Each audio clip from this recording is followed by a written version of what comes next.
Kia ora koutou. I am Tristan Wadsworth. I'm a consultant archaeologist for Underground Overground Archaeology.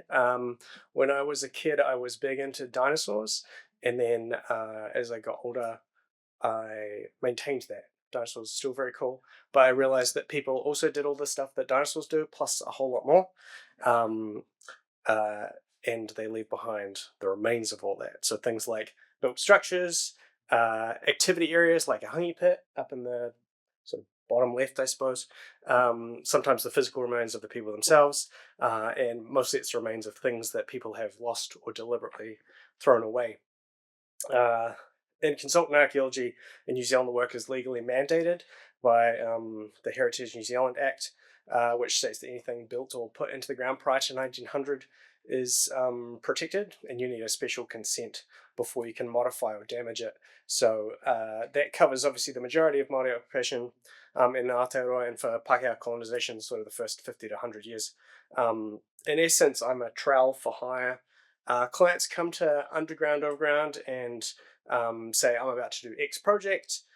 Is there a potential for the works to affect archaeology and heritage? We do some research. We pull upon the information that some of these other excellent heritage professionals have already pulled together.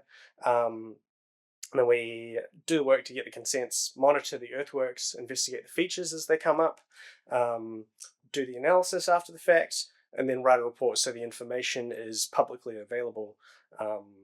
The majority of the work is sort of development mandated. I've also chased a couple of earthquakes around the country, 2011, Christchurch, the 2016, Kaikoura, fingers crossed for Wellington, 2031. It records and preserves information that would otherwise be lost by the destruction of these sites. So while Christchurch has lost a lot of heritage as a result of the earthquakes, it's probably the best studied 19th century city in the world. From an archaeological perspective, the majority of working archaeologists have an honours degree. I studied at Otago. There's classes at Auckland as well. You can do other stuff. You go all sorts of places. Master's degree is required if you want to run your own sites and direct fieldwork. I worked in the mining industry in Australia for 3 years, doing the same sort of stuff.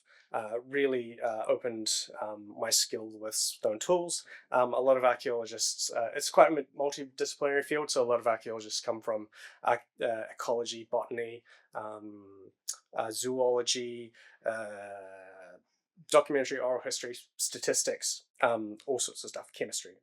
There are challenges in the workplace, for me at least, but these are things that other people like. Working with clients and budgets. It's often to tight timeframes.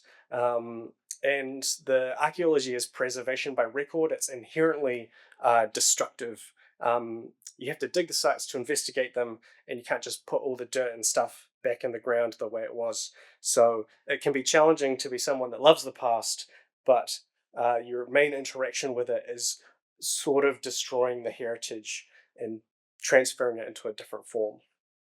The things I love about the job is working with a great team of archaeologists, getting direct hands-on interaction with the heritage of my home country. You know, a unique place, the last major land mass settled on the globe. When I stand here, I think about the big old case of shoes from an old cobbler's that we found under the convention centre. There was this nasty old collection of wells that at the that was at the Court Theatre. At the convention centre, there was a series of wells that got deeper and deeper as the aquifer of Christchurch sort of decreased in size. I think of the weird pit full of all sorts of stuff, but turtle bones that were thrown out in the Canterbury Museum in the 1950s. All sorts of. I have this weird direct hands-on interaction with the heritage of Christchurch that is kind of unique, I suspect. More stuff. Other page.